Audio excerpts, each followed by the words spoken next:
السلام عليكم ورحمة الله وبركاته. إن الحمد لله نحمده ونستعينه ونستغفره ونعوذ بالله من شرور أنفسنا وسيئات أعمالنا. من يهده الله فلا مضل له ومن يضلل فلا هادي له، وأشهد أن لا إله إلا الله وحده لا شريك له، وأشهد أن محمدا عبده ورسوله صلوات ربي وسلامه عليه وعلى آله وأصحابه ومن سار على نهجه واستنى بسنته إلى يوم الدين. أما بعد، إخواني وأخواتي في الدين، عزني الله وإياكم، barakallahu fikum. Kita lanjutkan kajian kitab Riyadhus Shalihin. Kita masuk sekarang bab yang ke-14 yang disebutkan oleh muallif, babul iqtisadi fit ta'ah. Bab yang membahas tentang sikap pertengahan di dalam ibadah. Bab yang membahas tentang sikap pertengahan di dalam ibadah. Semoga Allah Subhanahu wa taala memberikan kepada kita ilmu yang bermanfaat dan istiqamah untuk mengamalkannya. Jamaah sekalian, di dalam bab ini menunjukkan tentang sebuah perbuatan yang itu adalah prinsip besar kaum muslimin, yaitu pertengahan di dalam ibadah, pertengahan di dalam berbuat ketaatan.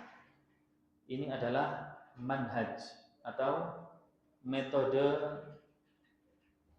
para sahabat di dalam melaksanakan agama. Dan Allah Subhanahu wa taala menurunkan wahyunya untuk menjelaskan hal ini. Karena pada saat itu manusia di antara dua. Ada yang ekstrim kanan di dalam beragama, ada yang tidak beragama sama sekali. Ada yang tidak beragama sama sekali. Allah Subhanahu wa taala menurunkan ayatnya, wa kadzalika ja'alnakum ummatan wasata. Demikianlah kami jadikan kalian sebagai umat yang pertengahan. Ya, umat yang pertengahan. Dan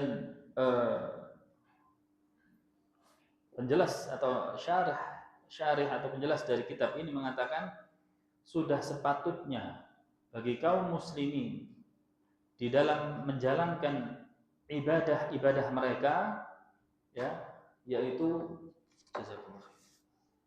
bersikap pertengahan.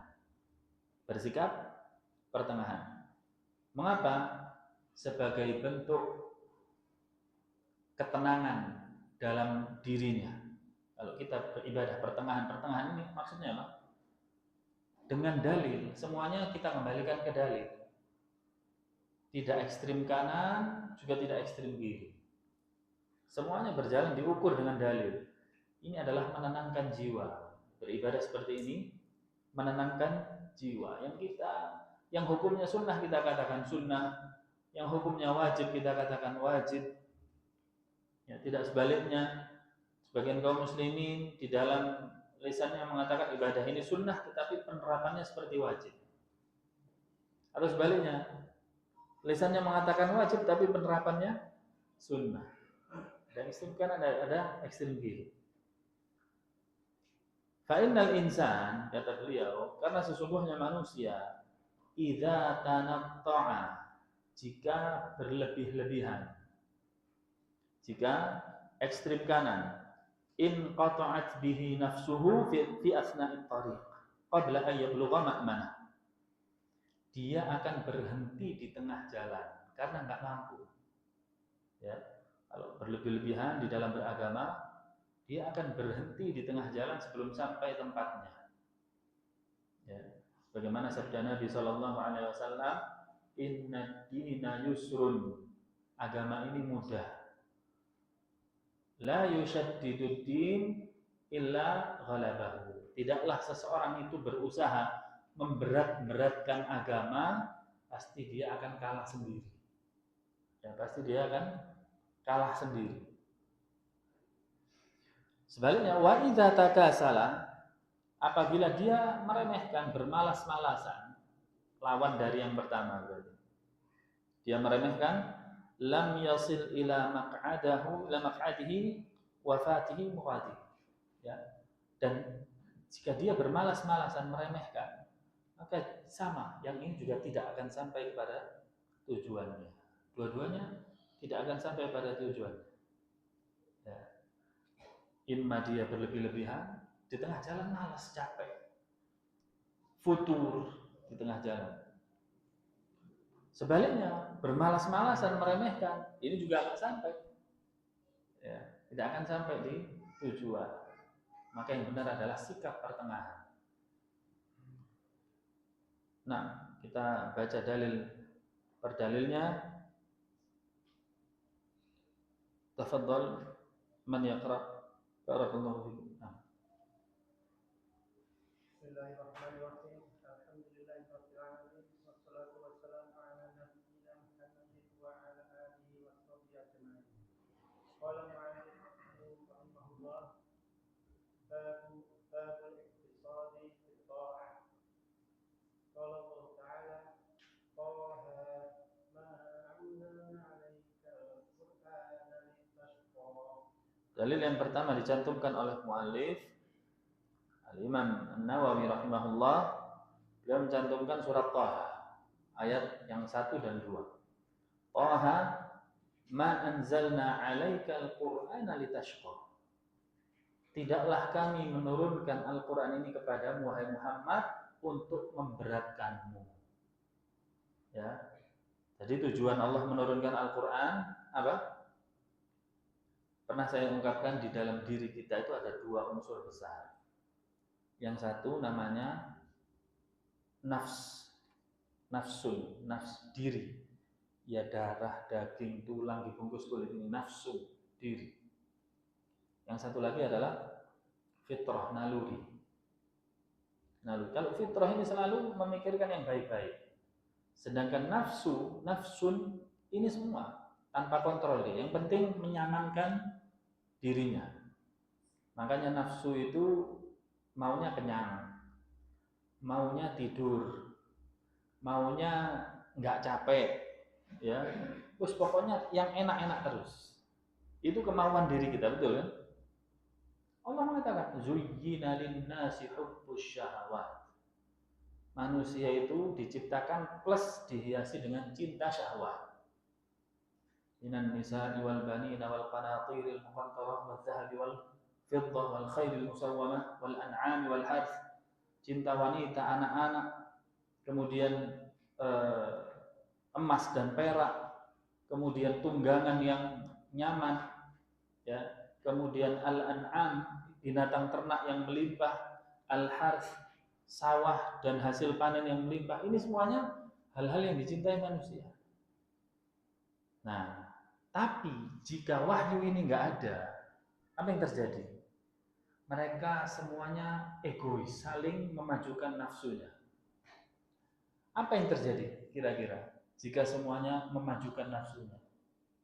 Yang terjadi adalah yang diprediksikan malaikat dalam surat Al-Baqarah. Wa idz qala rabbuka lil malaikati inni ja'ilun fil ardi khalifah qalu ataj'alu fiha man yufsidu fiha wa yasfiku dima. Ya Allah, ketika Allah mengatakan aku akan menciptakan manusia, kata malaikat apa? Ya Allah, apakah engkau menciptakan makhluk yang merusak bumi dan menumpahkan darah? Itu ketika nafsu ini tidak ada filternya. Semuanya saling ingin maju di depan, ingin menang, ingin mendapatkan kenyamanannya. Ini supaya kita tahu posisi wahyu di dalam kehidupan kita itu luar biasa. Al-Quran. Allah menurunkan Al-Quran tujuannya untuk mengatur tata cara hidup masing-masing diri itu tadi. Sehingga tidak ada pertumpahan darah. Ya. Kemudian jika mereka ingin melampiaskan syahwatnya dengan menikah. Ketika mereka ingin mencari ma'isyah, ada batasan halal haram, ada akad, ada pembatalan akad. Ya. Kemudian bagaimana tata cara berkeluarga, tata cara ibadah semuanya diatur di dalam wahyu tersebut. Maka barang siapa Allah mengatakan, ya, famanittaba'a hudaya fala yadhillu wa la yashqa. Ini juga sama di surat Thaha. Barang siapa yang mengikuti petunjukku, dia tidak akan tersesat dan tidak akan susah, tidak akan sengsara. Dan di awal ayat Allah Subhanahu wa taala mengatakan, ma anzalna 'alaikal qur'ana litashqa. Kami menurunkan Al-Qur'an ini kepadamu wahai Muhammad bukan untuk memberatkanmu. Ya, disebutkan di sini Allah Subhanahu wa taala menurunkan Al-Qur'an justru tujuannya adalah untuk memudahkan manusia. Untuk memudahkan manusia. Berapa ayat itu Allah ngomong? Salah satunya di surat Al-Baqarah. Yuridullahu bikumul yusra wa la yuridu bikum al-usra. Allah menginginkan kemudahan untuk kalian dan tidak menginginkan kesulitan. Ya, inna ma'al usri yusra. Sesungguhnya bersanding dengan kesulitan itu ada kemudahan. Ya.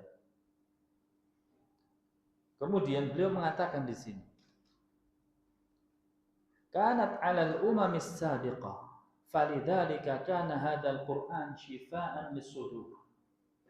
Ya, sehingga Al-Qur'an ini di dalamnya mengandung obat hati. Obat hati bagi mereka yang berusaha mentadabburi Al-Qur'an, hatinya akan tenang. Hatinya terhindar dari kecemasan. Satu saja. Ya. Kita memahami ayat tadi. Wa ma khalaqtul jinna wal insa illa liya'budun. Tidaklah aku ciptakan jin dan manusia kecuali hanya untuk beribadah. Antum tadabburi ayat ini, merasakan ketenangan tersendiri.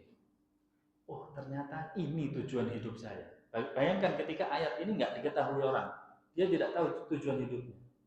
Banyak orang yang mengatakan, oh, niki mung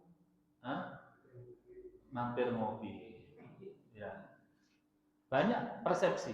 Ketika seseorang sudah mengetahui ayat ini, oh, ternyata tujuan saya hidup ini untuk mengabdikan diri kepada Allah. Ya, untuk menyembah Allah Subhanahu wa taala. Ketika tahu, kita dapat ketenangan. Belum lagi kita mentadabburi ayat yang lainnya. Dan Allah Subhanahu wa taala mengatakan setiap ayat yang ditadabburi oleh manusia, setiap ayat akan melahirkan ketenangan demi ketenangan. Ada 6.000 sekian ayat di dalam Al-Qur'an, masing-masingnya akan melahirkan ketenangan. Ya. Itu Allah mengatakan bahwa wa nunazzilu minal Qur'ani ma huwa shifaa'un lima fis sudur. Kami turunkan Al-Qur'an ini sebagai obat hati. Ya. Wa nuran lil basair. Dan sebagai cahaya petunjuk. Ya. Cahaya petunjuk di dalam menjalani kehidupan. Maka kalau itu petunjuk dan itu obat, terjauh dari tuduhan Al-Quran ini memberatkan. Al-Quran ini atau Islam ini serba menyempitkan kehidupan. Tidak. Antum bayangkan ketika nafsu ini tidak diatur. Nggak usah berkaitan dengan orang banyak. Kita sendiri aja. Seminggu makan, tidur, ngopi, makan lagi, tidur lagi, ngopi terus seminggu. Jadi apa badan kita? Nggak ada olahraga, nggak ada macam-macam, gitu aja. Mengumpulkan penyakit atau mengumpulkan obat? Ini hanya diri kita, belum lagi bersinggungan dengan orang lain. Ketika wahyu ini nggak ada, rusak manusia, rusak. Ya, supaya kita tahu pentingnya kita mempelajari wahyu. Kalau kita menginginkan kehidupan yang tenang, bukan dari materi, benar, bukan dari harta. Rasul SAW mengatakan, innamal ghina ghinan nafs. Al-ghina laisa bikathrati al-'ard. Kaya itu bukan dari banyaknya harta. Kaya itu diukur dari tenangnya hati. Dari tenangnya hati. Dan tenangnya hati didapat dari wahyu, dari Al-Quran. Nah, teman-teman. Berikutnya. فقال تعالى يريد الله بكم اليسر ولا يريد بكم العسر. Ayat berikutnya Allah Subhanahu wa taala berfirman, yuridullahu bikumul yusra. Allah menginginkan kemudahan bagimu. Wala yuridu bikum al-usra. Dan Allah tidak menginginkan kesulitan bagimu. Ayat ini jelas menjelaskan kepada kita bahwa seluruh wahyu atau seluruh syariat Allah Subhanahu wa taala itu sifatnya memudahkan. Maka para ulama memberikan keterangan agama Islam ini basicnya adalah memudahkan. Ya. Jika ada sesuatu yang menyulitkan, pasti itu bukan bagian dari agama Islam. Saya ulang, agama Islam ini memudahkan. Jika ada sesuatu yang menyulitkan, maka itu dipastikan bukan bagian dari agama Islam. Lalu bagaimana dengan puasa? Tidakkah itu menyulitkan? Dijawab, sesuatu yang nampaknya menyulitkan, tapi ketika direnungkan itu sebenarnya bisa dilakukan, maka ini bagian dari agama Islam. Contohnya puasa. Secara zahir nampaknya nggak makan, nggak minum. Tapi ketika dilihat, nggak makan, nggak minumnya berapa jam sih? Belum lagi di situ ada hikmah yang besar. Ada maslahat yang besar di balik puasa. Tidak menyulitkan sama sekali. Ya, maka dibagi oleh para ulama. Yang termasuk bagian dari Islam adalah mudah, satu. Kedua, sulit yang bisa ditempuh. Sulit, nampaknya sulit. Seperti sholat malam, puasa, ya, nampaknya sulit tapi bisa ditempuh. Gitu. Kemudian yang ketiga, sulit yang tidak bisa ditempuh. Ini bukan bagian dari agama Islam. Pasti bukan bagian dari agama Islam. Nanti lihat, Allah syariatkan zakat bagi yang mampu. Ketika hartanya sudah mencapai nisab.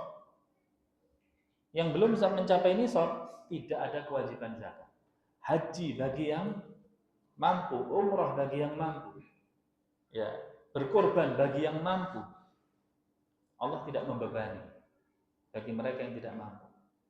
Nah, jika ada ritual-ritual atau kebiasaan-kebiasaan yang memberatkan manusia tersebut, walaupun mengatasnamakan Islam, ketahuilah itu bukan bagian dari Islam. Contohnya ada ritual bertapa di dalam sungai 7 hari. Jangan kan 7 hari, 7 menit aja, 7 jam. Susah, bisa ditempuh. Artinya sulit yang tidak bisa ditempuh. Gak mungkin. Secara akal sehat tidak mungkin dilakukan. Salah satunya yang dikatakan oleh Nabi adalah ketika ada ahlul mayyit, ketika ada jenazah, maka yang diberikan makanan adalah keluarga jenazah. Bukan justru keluarga jenazah yang memberikan makanan. Ini memberatkan. Maka dipastikan bukan bagian dari Islam. Bukan bagian dari Islam.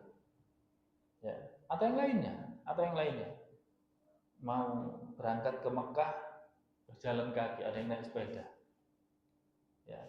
Road to Mekah, kasih bendera, bukan bagian dari Islam karena memberatkan.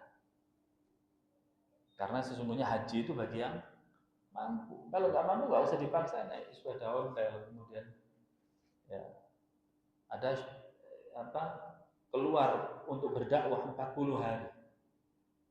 Keluar untuk berdakwah 40 hari, meninggalkan anak dan istri yang sebenarnya yang wajib dia nafkahi siapa? Anak dan istri. Qabiltu nikahaha wa tazwijaha, saya terima nikahnya, ditinggal habis itu. 40 hari alasan berdakwah. Ini memberatkan. maka itu bukan bagian dari agama Islam. Ya. Dan dakwah itu dibutuhkan ilmu. Ketika dakwah tanpa ilmu memberatkan lagi. Ya. Nah, maka nama lain dari agama Islam adalah Al-Hanafiyatus Samhah. Nama lain dari agama Islam sesuai dengan hadis Nabi SAW, sesungguhnya saya diutus di atas Hanifiyatus Samhah. Ya, di atas Hanifiyah. Hanif artinya yang lurus. Hanif, ya, yang lurus, yang condong kepada kebenaran, yang berpaling dari keburukan. Agama Islam itu sifatnya hanif, lurus. Kemudian samhah, penuh toleransi. Penuh toleransi. Ya, kalau dikatakan orang yang menerapkan agama Islam yang benar tidak toleransi, ini salah besar. Ya, sesungguhnya agama Islam itu adalah agama toleransi, hanifiyatus samhah. Salah satu yang kita bahas titik beratnya toleransinya yang bagaimana? Apakah dibenarkan toleransi yang kebablasan? Ya, toleransi yang kebablasan secara kehidupan bermasyarakat saja tidak dibenarkan, apalagi kehidupan beragama. Ya. Salah satu bentuk toleransi dari Islam adalah ketika seseorang itu awalnya sholat diperintahkan berdiri, tidak mampu maka boleh duduk, tidak mampu maka boleh berbaring atau semampunya. Yarhamukallah. Puasa, jika tidak mampu, ya, dalam kondisi safar atau sakit, boleh diganti di hari yang lainnya. Jika tidak mampu juga karena udzur usia, maka boleh ganti bayar fidyah. Ya. Tidak mampu berdakwah di hadapan manusia, berdakwah di keluarga. Di dalam nahi mungkar, tidak mampu dengan tangan, dengan lisan. Tidak mampu dengan lisan, dengan hati. Apa sulitnya agama Islam? Tidak ada yang sulit. Ya, hanya merekalah yang mengatakan agama Islam yang sulit ini memang niatnya dari awal tidak mau menerapkan syariat Islam. Nah, berikutnya.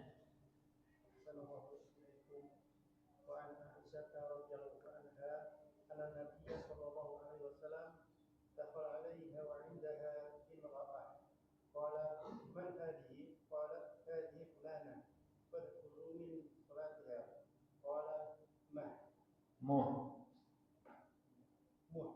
alaikum bima tutiqun wa wallahi la yamalullahu hatta tamamu wa kana ahabbul din ilaihi ma dawama sahibuhu alaihi muttafaqun alaihi.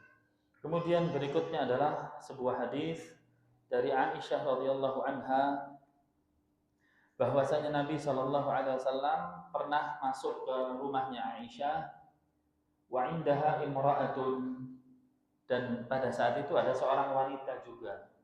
Ya. Qala, kemudian Rasulullah mengatakan, man hadhihi? Siapa wanita ini? Qalat, Aisyah mengatakan, hadhihi fulanah. Ini adalah si fulanah. Tidak disebutkan nama. Tazkuru min salatiha. Dia menyebutkan salatnya. Ya, dia menyebutkan salatnya. Hanya mengeluhkan tentang salatnya. Mulai futur, gitu. Ya, mengeluhkan tentang salatnya mulai malas. Kemudian qala Rasulullah sallallahu alaihi wasallam menjawab, "Ma'alaikum bima tutiqu." Ya, kerjakan sesuai dengan kemampuan. Tidak ada kewajiban bagimu kecuali dengan sesuai dengan kemampuan. Fa wallahi, maka demi Allah, la yamallullahu hatta tamallu. Allah tidak akan bosan memberimu pahala sampai engkau sendiri yang bosan. Ya, Allah tidak akan bosan. Berapapun amalan yang engkau lakukan, walaupun sedikit, Allah tetap akan tulis pahala. hatta tamallu, sampai engkau benar-benar tidak berbuat sama sekali. Allah tidak akan bosan untuk memberikan pahala kepadamu sampai engkau sendiri yang bosan. Wa kana ahabbud din ilaihi ma dawa musahibuhu alaihi, ya. Dan dia adalah seseorang yang paling cinta kepada agama, dan dialah Allah Subhanahu wa taala ahabbud din ilaihi ma dawa musahibuhu alaihi. Allah Subhanahu wa taala lebih suka dengan orang yang istiqomah di atas agamanya walaupun sedikit. Yang istiqomah di dalam menjalankan agamanya walaupun pelan-pelan atau sedikit. Hadis ini sahih muttafaqun alaihi.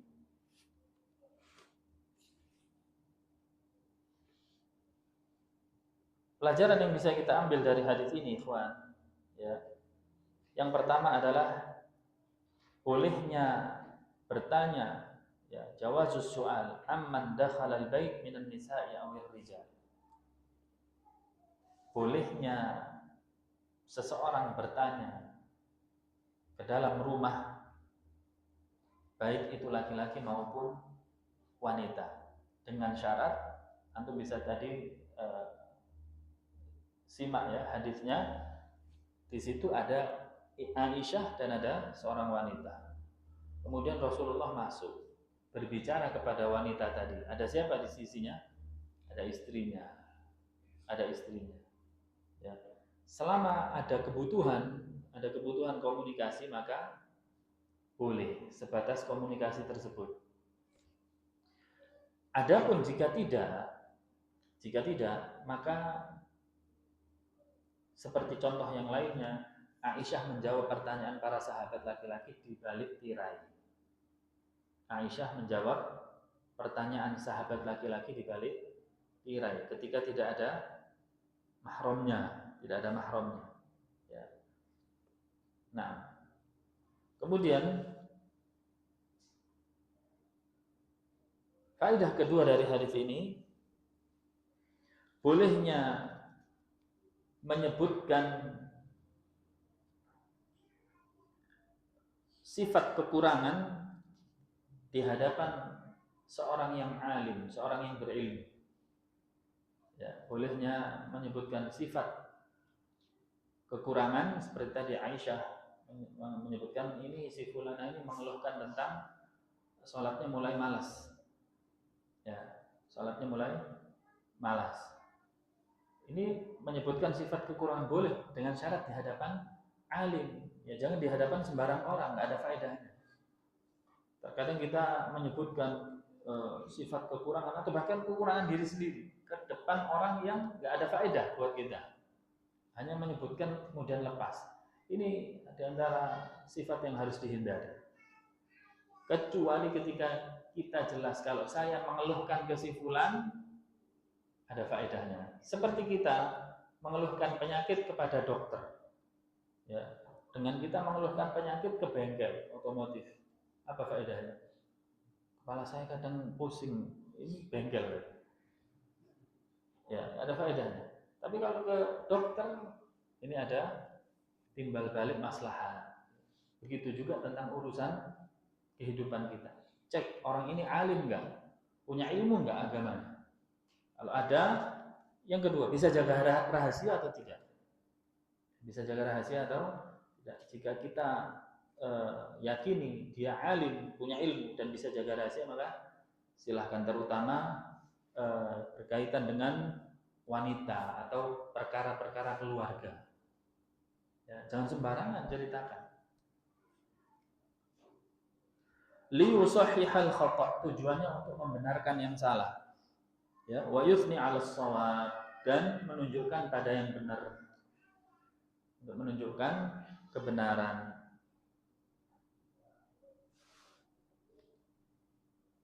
Kemudian faedah berikutnya, hadis ini menjelaskan al-iktsaru fil ibadah fawqa ma yutiqul jasad yu'addi ilal malal wal futur. Ya. Memperbanyak ibadah di atas kemampuan, inilah yang menyebabkan futur. para pemuda bertanya, Ustadz, saya ini futur sekarang. Apa sebabnya? Cek. Mungkin kita dulu kekencengan, ya, terlalu semangat, semua dilahap, ya, semua cakup semuanya. Maka sifat yang seperti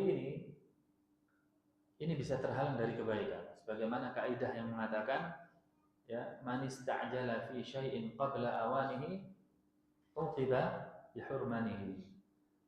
Seseorang yang tergesa-gesa mendapatkan sesuatu sebelum waktunya, maka dia dihukum dengan tidak mendapatkan apa-apa. Ya. Kan biasanya penuntut ilmu ketika sudah tahu sunnah mau langsung Sahih Bukhari. Tebel kitab Sahih Bukhari. Baru 2 bab selesai. Kenapa? Belum saatnya. Belum saatnya.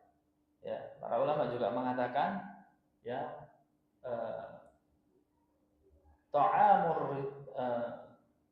ta'amul kabir subun lis-shaghir.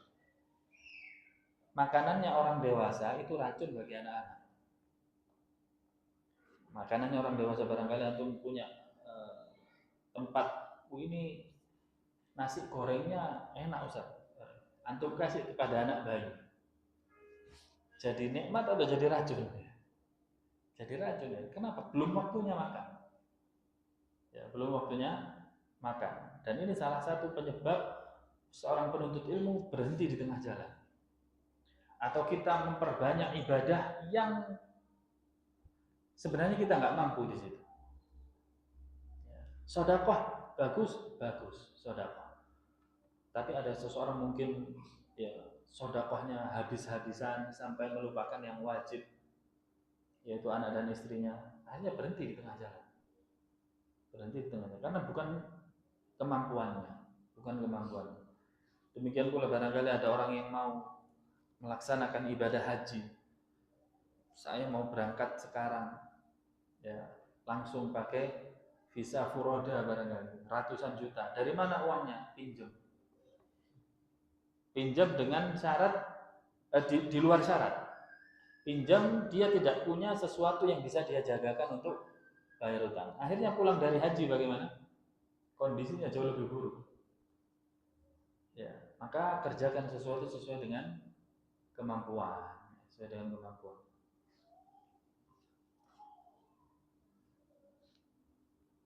Sama seperti, ya, penuntut ilmu sekarang ini banyak nih, semangatnya setiap ada info kajian online diikuti, semuanya diikuti, online ini. Puluhan mungkin. Apa hasilnya? Satu pun nggak ada yang paham. Alangkah baiknya kalau dia ikut satu saja, dia kuasai, baru berikutnya. Ini nggak semua online, ya, registrasi ikut, tertipu dia di situ. Nampaknya seperti semangat, hasilnya apa? Nggak ada apa-apanya. Pelajaran bahasa Arab diikuti satu, ada lagi offline, online. Harusnya dia bisa bahasa Arab dalam 3 bulan, karena banyaknya kelas yang diikuti. 3 tahun nggak bisa.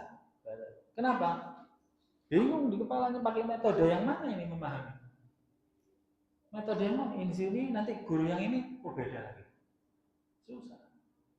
Ya. Makanya anak pondok terbiasa, kenapa kok bisa beda dengan yang di luar pondok? Yang pondok satu yang diikuti, terus satu akhirnya bisa. Nah, ya, ini juga pelajaran buat kita. Kita harus menjalani sesuatu ketaatan ini sesuai dengan kemampuan. Termasuk di dalam bab menuntut ilmu juga demikian, sesuai dengan kemampuan. Kalau kita mampu, saya belajar bahasa Arab plus ilmu hadis, masih mampu, bismillah, jalan dua-duanya. Saya tambah ilmu akidah, masih mampu, bismillah, jalan. Ketika di tengah jalan, berat, ya sudah, ya lepas salah satunya, nanti kan bisa ikut lagi ketika yang awal-awal sudah selesai. Nah, bagaimana sabda Nabi Shallallahu Alaihi Wasallam, qasdan tablugh. Jalani hidup ini sedikit demi sedikit, ibadah ini sedikit demi sedikit, insya Allah akan sampai.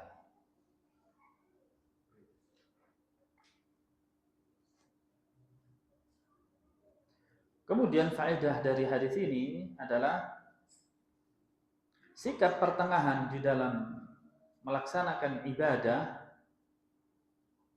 ini adalah pintu yang lebar untuk istiqamah. Ya, pintu yang lebar untuk istiqamah.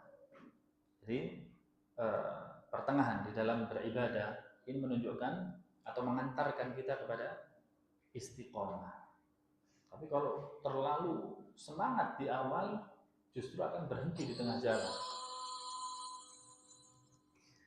Kemudian hadis ini juga menunjukkan ahabbul a'mal, amalan yang paling dicintai oleh Allah Subhanahu wa taala adalah adwamuha wa in qallat, yaitu amalan yang sifatnya langgeng walaupun sedikit. Ya, mana lebih baik, sedekah sekali 1 juta atau 2.000 tiap hari? 2.000 tiap hari. Dari 1 juta kerasa kayak kelong okeh duit. Akhirnya mikir dia, kapok mau sedekah. Dari 2.000 nggak kerasa. Terus ya, tapi kalau pas mampu 5.000 yang 2.000 terus. Ya, memang gaji 2 juta 2.000 ya wes oke. Sama Allah dilipat gandakan gajinya 5 juta aja. 2.000 lagi ya. Nanti sampai 100 juta 2.000. Ya. Sudah kebiasaan Ustaz.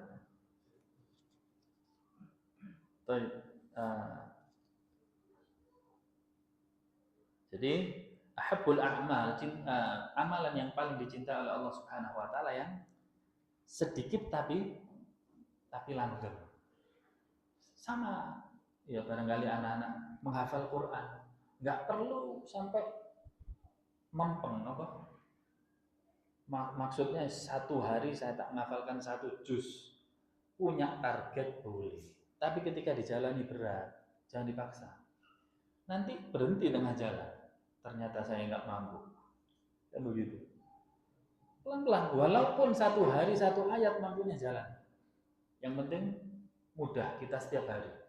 1 hari 1 ayat, oh enak ya, mudah setiap hari pun bisa. Ya sudah itu. Ya sudah itu. Pas surat Al-Baqarah ayat 282, ya nikmati. 1 lembar. Nggak masalah, yang penting bisa dicicil. Ya, adwamuha wa in qalla. Yang sedikit walaupun yang langgeng walaupun sedikit. Bangun malam nggak harus 11 rakaat. Wis mampunya masa-masa latihan 2 rakaat tambah witir 1, ya sudah. Walaupun witir tok 1, ya sudah, enggak apa-apa. Ya kan? Enggak masalah. Zikir pagi petang. Banyak zikir pagi terutama, banyak. Saya mampunya Sayyidul Istighfar sama kebutuhan hidup saya. Allahumma inni as'aluka ilman nafi'a wa rizqan thayyiban, dikencengin rizqan thayyiban wa amalan mutaqabbala, ya sudah. Ya. Nah, yang penting kita bisa istiqamah setiap harinya.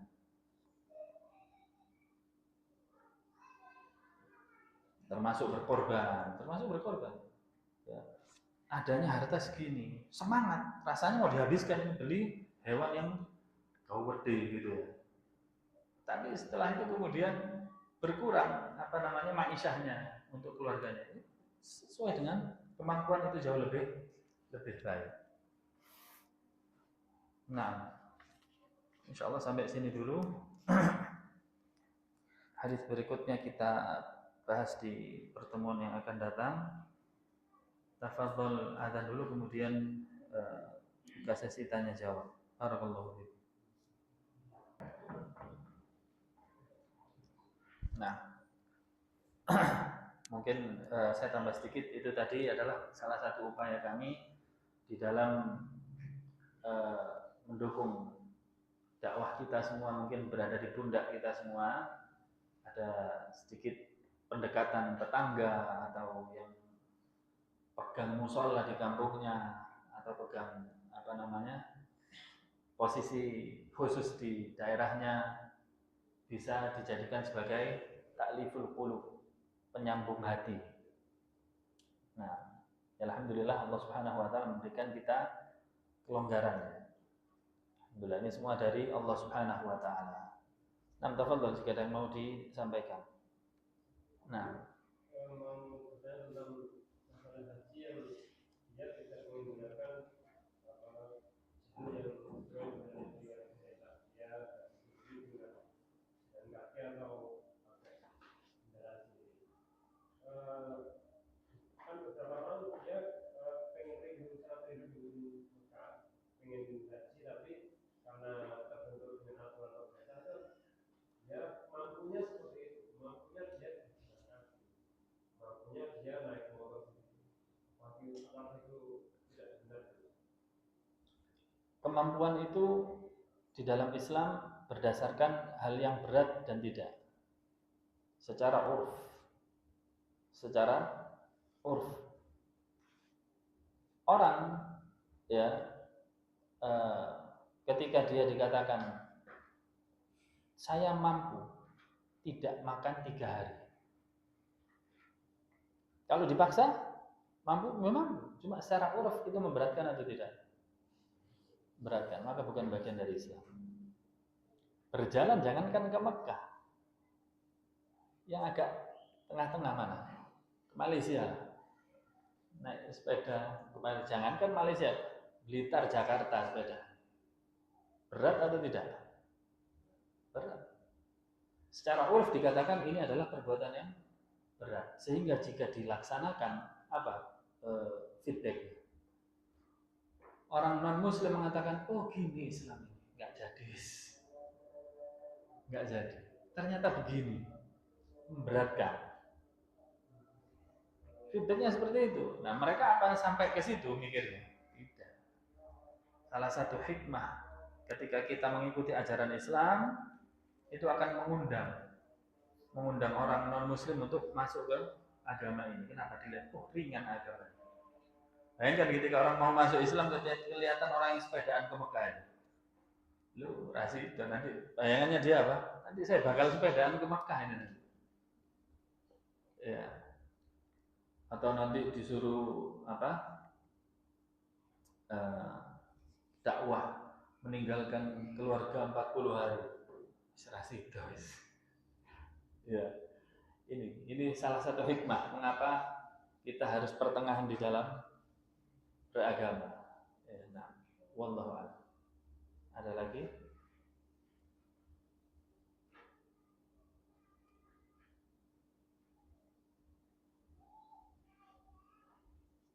Makanya Rasul Shallallahu Alaihi Wasallam, nanti ini ada hadis yang berikutnya, marah ketika melihat 3 orang sahabat yang mau puasa tiap hari.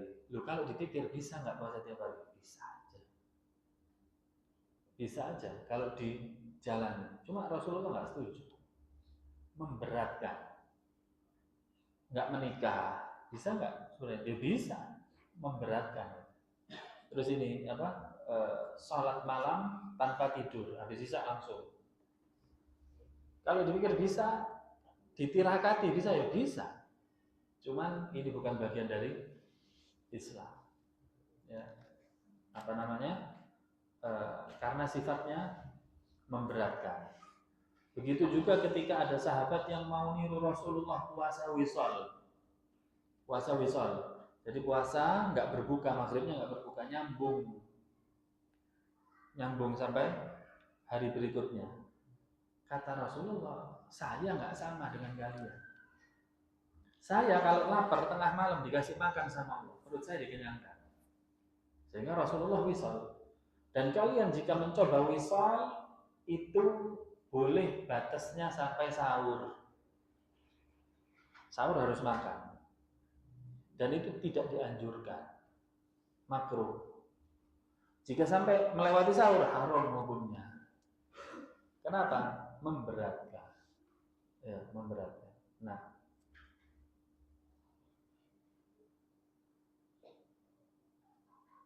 ada lagi? Cukup insyaallah. Wassallallahu wasallam wa baraka ala nabiyyina Muhammadin wa ala alihi wa ashabihi ajma'in. Walhamdulillahi rabbil alamin. Wassalamualaikum warahmatullahi wabarakatuh.